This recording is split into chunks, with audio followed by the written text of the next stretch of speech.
के यशस्वी प्रधानमंत्री श्री नरेंद्र मोदी जी का आगमन बिहार के धरती पर 29 मई को संध्या 5 बजे पटना एयरपोर्ट पर हो रहा है और पटना एयरपोर्ट जो विश्व स्तरीय भव्य एयरपोर्ट बनकर तैयार हुआ है, प्रधानमंत्री जी उसका उद्घाटन करेंगे और साथ ही साथ बिहटा एयरपोर्ट का शिलान्यास भी करेंगे। एक बहुत बड़ा सौगात बिहार के धरती पर उतरते के साथ हम लोगों को मिलेगा। नमस्कार दोस्तों, मैं हूं अनूप श्रीवास्तव और आप देख रहे हैं मेरा चैनल। दोस्तों, प्रधानमंत्री नरेंद्र मोदी अपने 2 दिन के गुजरात दौरे के बाद अब बिहार पहुंचने वाले हैं। जी हां, बिहार में जहां इस साल के अंत में नवंबर-दिसंबर में चुनाव होने वाले हैं और उसी चुनावी रैली की या चुनावी तैयारियों की सिलसिले में प्रधानमंत्री नरेंद्र मोदी का ये तीसरा दौरा है। मैं आपको बता दूं कि प्रधानमंत्री 35 दिन के बाद एक बार फिर से बिहार पहुंच रहे हैं और इनका 2 दिन का दौरा है। कल यानी गुरुवार को शाम को वो पटना के एयरपोर्ट टर्मिनल का उद्घाटन करेंगे और इसके अलावा जो है पटना में उनका रोड शो होगा, जगह जगह उनका स्वागत होगा और वहां पर वो लोगों से संवाद भी करेंगे।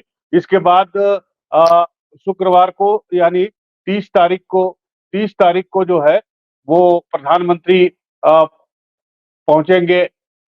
प्रधानमंत्री विक्रमगंज आएंगे और विक्रमगंज में उनकी एक बहुत बड़ी रैली है। बताया जा रहा है कि विक्रमगंज में जो रैली की जा रही है उसके लिए जो पंडाल बनाया जा रहा है वो पंडाल 2014 के बाद का सबसे बड़ा पंडाल होगा, ये भी सूचना आ रही है। तो इस प्रधानमंत्री नरेंद्र मोदी के बिहार दौरे को लेकर हम चलते हैं पटना और बात करते हैं। बीजेपी के प्रवक्ता हैं हमारे साथ प्रभात मालाकर जी। प्रभात जी, आपका बहुत बहुत स्वागत है। बहुत बहुत धन्यवाद। प्रभात जी, प्रधानमंत्री नरेंद्र मोदी जी का दौरा कल से शुरू हो रहा है। बिहार का 2 दिन का दौरा है और जहां तक मैं अगर गलत नहीं हूं तो 35 दिन के बाद एक बार फिर वो बिहार में आ रहे हैं और इसके पहले मधुबनी आए थे और मधुबनी ही वो जगह है जहां से उन्होंने ऐलान किया था कि पहलगाम के जो हत्यारे हैं उनको धरती के आखिरी कोने तक खोजा जाएगा और उनको वो सजा दी जाएगी जिसकी वो कल्पना नहीं कर सकते।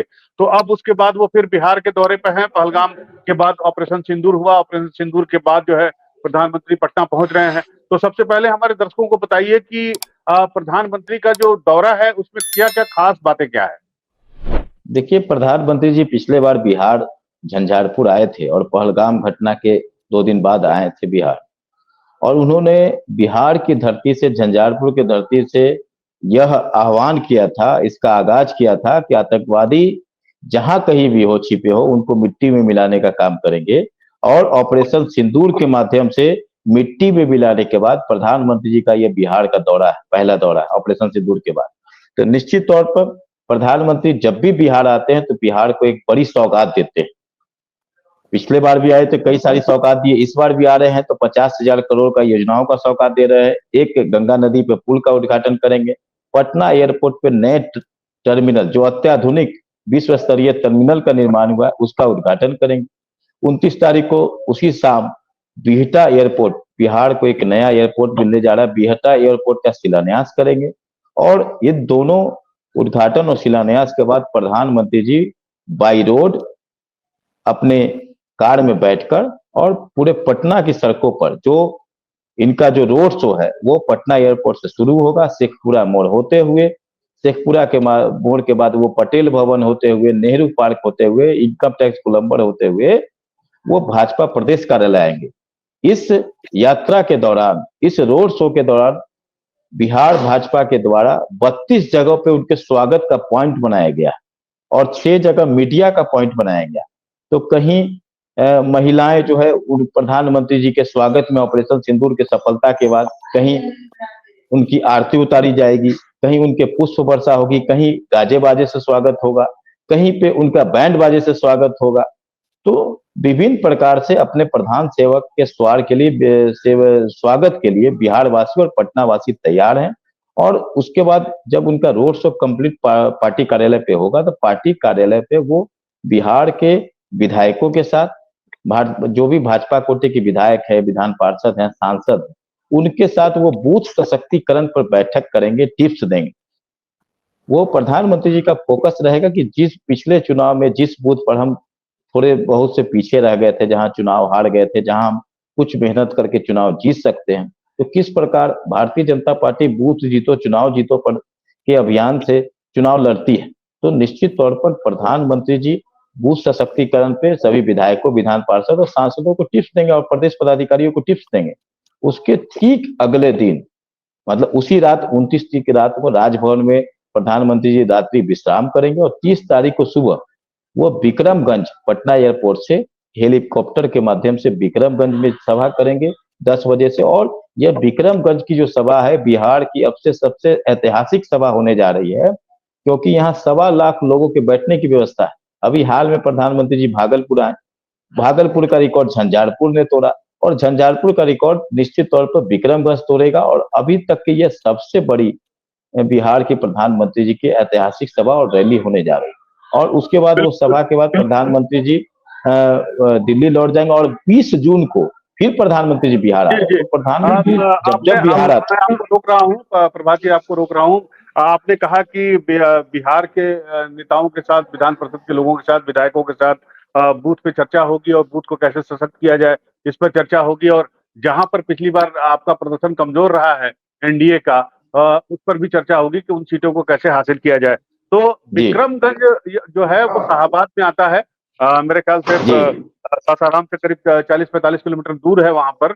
और वो इलाका ऐसा है सासाराम का, मतलब रोहतास का, आरा का, बक्सर का और कैमूर का, जहां पर पिछली बार एनडीए का प्रदर्शन अच्छा नहीं रहा। तो क्या खासतौर से प्रधानमंत्री की रैली जो है विक्रमगंज में इसीलिए आयोजित की गई है ताकि वहां पर जो उनकी जमीन खोई है उसको मजबूती से वापस लिया जा सके, क्योंकि वहां से आरा से आपके बहुत ही मजबूत नेता आरके सिंह साहब भी चुनाव हार गए थे। जी जी, नहीं, आरके सिंह भी हार गए थे और भी कई कैंडिडेट हमारे चुनाव हार गए थे। और निश्चित तौर पर यह शाहाबाद की धरती पे इसलिए प्रधानमंत्री जी का यह दौरा है कि जहां मैंने पहले भी बताया कि जहां हम पीछे रह गए थे, जहां कुछ वोटों से हम बैक हो गए थे, जहां चुनाव जीतते जीतते रह गए थे, तो निश्चित तौर पर प्रधानमंत्री जी का यह दौरा संगठन के दृष्टिकोण से, चुनाव के दृष्टिकोण से और बिहार के विकास के दृष्टिकोण से बहुत ही महत्वपूर्ण होने जा रहा है। और प्रधानमंत्री जब जब आते हैं तो बिहार को एक बड़ी सौगात देते हैं।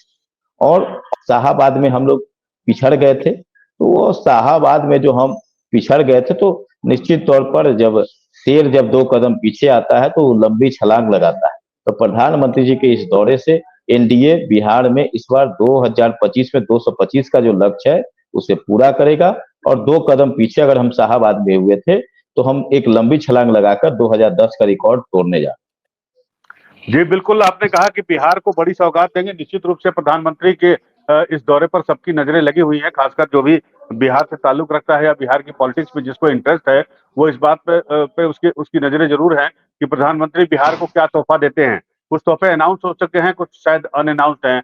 लेकिन जो आपके विपक्षी पार्टीज हैं, विपक्षी दल है बिहार में, उनका ये कहना है कि साहब महज ये जुमलेबाजी है, बिहार को जो मिलना चाहिए था वो नहीं मिला, बिहार को स्पेशल राज्य का दर्जा नहीं मिला, बिहार को स्पेशल पैकेज नहीं मिला, बिहार के लिए बाढ़ की व्यवस्था के लिए 11,000 या 10,500 करोड़ रुपए का जो पैकेज था वो भी नहीं मिला, बिहार के स्वास्थ्य व्यवस्था जो है बहुत खराब हो गई है। बहुत सारे आरोप आज कांग्रेस के नेताओं ने, खासकर उनके प्रदेश अध्यक्ष ने लगाए हैं प्रधानमंत्री के दौरे को लेकर। तो इसके बारे में लेकर आपको क्या कहना है कि ये दौरा वाकई जो है फ्रूटफुल है, या कांग्रेस का जो आरोप है उसके बारे में क्या कहना है?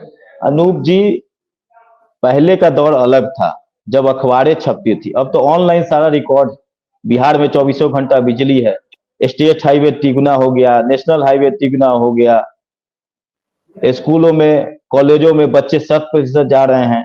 कभी 6 पुल हुआ करता था गंगा नदी पे, आज 20 से ज्यादा पुल है। कोसी जैसे क्षेत्र पे 3 पुल है, 3 निर्माणाधीन है। बिहार का बजट लालू यादव के 15 सालों में, उस समय यूपीए की सरकार थी, 65,000 करोड़ था, 3,16,895 करोड़ है। तो ये तो सब ऑनलाइन है ना। तो विपक्षी के पास कुछ मुद्दा नहीं है। जो लोग ये कहते हैं कि विशेष राज्य का दर्जा, जब लालू यादव 2009 से 14 तक रेल मंत्री, 2004 से 9 तक रेल मंत्री थे और केंद्र सरकार को वो हिस्सा थे, यूपीए सरकार का हिस्सा थे, तो क्यों नहीं विशेष राज्य का दर्जा दिलवा दिया? तो ये लोग जो सत्ता में जब रहते हैं वो सत्ता की मलाई खाते हैं। और सत्ता से हटते ही इन्हें जनता का याद आता है, इनके जनता के मुद्दाओं को उठाने का काम करते हैं।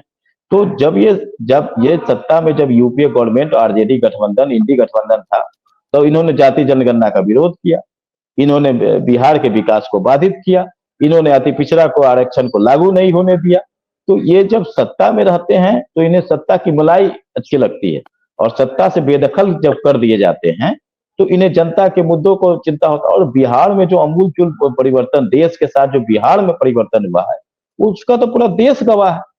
कभी बिहार में 2 करोड़ 25 लाख शिक्षक होते थे, अभी 6 करोड़ से ज्यादा शिक्षक हैं। ये सब आंकड़ा है ना, इसको कोई झुटला सकता है क्या? बिहार का कितना भी, आज बिहार के किसी कोने से पटना 3 घंटे में पहुंचा जा सकता है। कभी ऐसा कभी आप सोचिए, सुपौल क्षेत्र में जो लोग रहते थे, पूर्णिया क्षेत्र में रहते थे, उन्हें पटना आने का एक दिन तो निश्चित ही लगता था, 1.5 दिन भी लग जाया करता था। 3 घंटे 4 घंटे में लोग पहुंच रहे हैं। स्टेट हाईवे हो गया, एक्सप्रेस वे हो गया, वंदे भारत आ गया, अमृत भारत आ गया, 15 अगस्त से मेट्रो का पहला फेज का उद्घाटन हो जाएगा।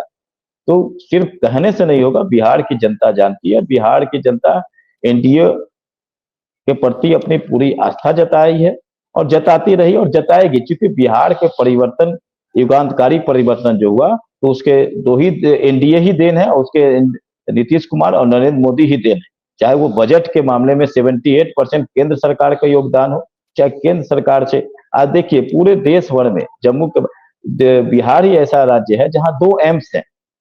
आज कोई ऐसा अस्पताल नहीं है जहां नर्स नहीं मिले, डॉक्टर नहीं मिले, कंपाउंडर नहीं मिले। इनके टाइम में तो अगर किसी का हालत अगर खराब है, वो अस्पताल में गया, तो वो अस्पताल में जिंदा जाता जरूर था, लेकिन जिंदा आता नहीं था। आज तो अगर हम जाते हैं अस्पताल में, आज बिहार में कैंसर अस्पताल आ गया, मुजफ्फरपुर में कैंसर अस्पताल हो गया, जिसका पीएम उसका भी बहुत जल्द उद्घाटन करेंगे। तो बिहार में जो विकास की जो गंगा बह रही है, वो पूरा देश देख रहा है कि बिहार में क्या आमूलचूल परिवर्तन हुआ। तो विपक्षी के पास कोई मुद्दा नहीं है। बिहार का चुनाव विकास के मामले, बिल्कुल ठीक कहा। मैं भी पटना का ही रहने वाला हूं, तो पहले मुझे भी काफी दिक्कत होती थी। मुझे ट्रेन का टिकट 4 महीने पहले कराना पड़ता था, लेकिन अब कोई दिक्कत नहीं है। यहाँ से पूर्वांचल पे चढ़िए, वहां से उतरिए, बक्सर से फिर आपका 4 लेन जो है कोइलवर तक लगातार बना है, कोइलवर के आगे भी काम चल रहा है। तो निश्चित रूप से रोड इंफ्रास्ट्रक्चर तो बिहार में काफी बेहतर हुआ है।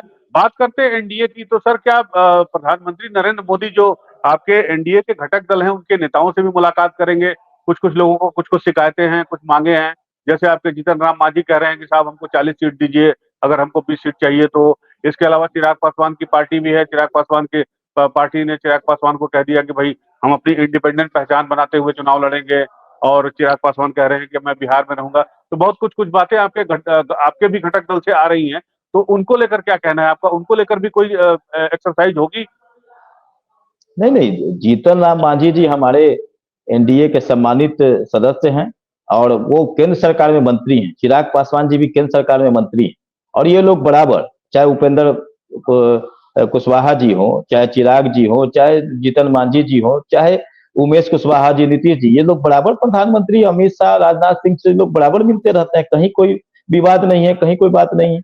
इस बार का चुनाव एनडीए, हम चाहे वो भारतीय जनता पार्टी हो, जनता दल यूनाइटेड हो, राष्ट्रीय लोक मोर्चा हो, चाहे वो लोक जनशक्ति पार्टी रामविलास हो, और चाहे हम सेकुलर, हम पांचों दल एक चट्टानी एकता के साथ, चट्टानी मुट्ठी के साथ चुनाव लड़ेंगे, और 2025 में 225 का आंकड़ा पार करेंगे। कहीं कोई विवाद नहीं है।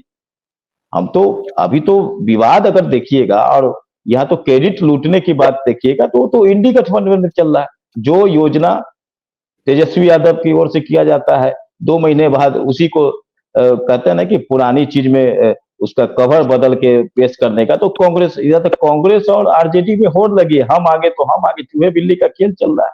अब कुछ सही नहीं है। अभी तो चुनाव आते आते कितने गांठ खुलेंगे और क्या क्या इनका मामला सब आएगा।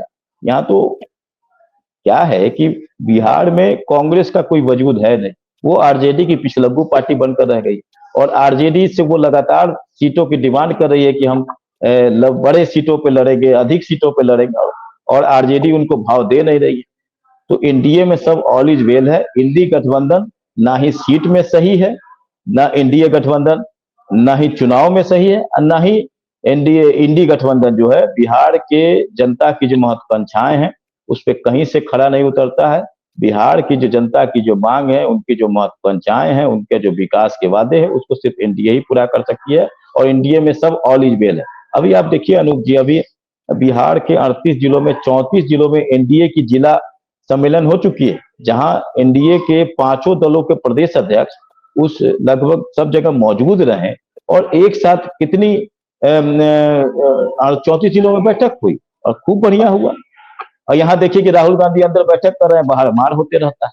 कन्हैया कहीं जा, उनके जो कांग्रेस के देश तेरे टुकड़े होंगे कि गैंग के सरदार जो आए हुए थे, कन्हैया को कई जगह तो लत्तम पित्तम किया। तो कहीं ना कहीं से एनडीए और इंडी गठबंधन में कोई तुलना नहीं हो, चाहे वो सत्ता में भागीदारी हो तो सभी एनडीए के नेता एक साथ दिखते हैं, चाहे वो संगठन में भागीदारी हो एनडीए के तो सभी दल एक साथ दिख रहे हैं। तो हमारे यहाँ कोई ना कोई कंफ्यूजन है, ना कोई विवाद है। हम पांचों दल एकजुट हैं और एकजुट लड़के 2010 का रिकॉर्ड इस बार 2025 में तोड़ने जा रहे हैं। जी बिल्कुल, आपने सही कहा। अब आपसे आखिरी सवाल पूछना चाहेंगे। आपने इंडी गठबंधन की बात की, आरजेडी की बात की, कांग्रेस की बात की, तो अभी जो ताजा आरजेडी में डेवलपमेंट हुआ है पिछले 48 घंटों में, आप मेरा इशारा समझ गए होंगे। तो क्या लगता है कि उस डेवलपमेंट का कोई आपको एडवांटेज मिल सकता है एनडीए को, या लालू जी ने जो एक्शन लिया है उससे वो सब कुछ ठीक हो गया? देखिए, ये लालू यादव जी का नौटंकी है, ये चुनावी स्टंट है। और उनके तो आरजेडी की महिला माई बहन योजना का पूरा पोल खुल गया। वो जो क्या करना चाहते हैं और क्या उन्होंने किया, इसी सारण के बेटी, छपरा के बेटी के ऐश्वर्या राय के साथ उन्होंने क्या व्यवहार किया। और मैं उसी में हाँ, और इस प्रकार की अगर कोई बातें थी तो यहाँ तो कई जिंदगियां बर्बाद उन्होंने किया। और आज वो सब पार्टी से जरूर निकाल सकते हैं, वो भी चुनाव भर ही, फिर बैठ के हो जाएगा, सब सेटल हो जाएगा 100 साल। लेकिन परिवार से निकालने के लिए उसको तो कोर्ट जाना होगा। तो वो तो जनता को भ्रमित करना चाहते हैं, जनता को दिखाना चाहते हैं। लेकिन बिहार की जनता ये भ्रमित होने वाली नहीं। लालू परिवार का क्या चाल चरित्र और चेहरा है, ये पूरे बिहार ही नहीं पूरे देश ने देख लिया। और इनका कोई चुनावी लाभ, ये महिलाओं को वोट आकर्षित करने के लिए, महिलाओं को वोट देने के लिए कि देखिए उसने गलत किया तो हमने परिवार से निकाल दिया, पार्टी से निकाल दिया। अरे तब कहाँ थे लालू यादव जी जब ये कहानी शुरू हुई थी? तो निश्चित तौर पर ये इनका ये जो प्रोपगंडा है, ये जो नौटंकी है, ये चलने वाला नहीं है। बिहार की जनता और देश की जनता इनको जान चुकी है। चलिए सर, प्रभात जी, आपने हमसे बात की और आपने एक बार फिर हमारे दर्शकों को एक नई सूचना दी कि प्रधानमंत्री का ये दौरा तो है, ये काफी महत्वपूर्ण दौरा है। साथ ही साथ अगले महीने 20 जून को प्रधानमंत्री एक बार फिर से जो है बिहार के दौरे पर बिहार होंगे। आएंगे। तो जी बिहार के आएंगे। तो आपने हमसे बात की प्रभात जी, आपका बहुत बहुत धन्यवाद, शुक्रिया। नमस्कार। नमस्कार।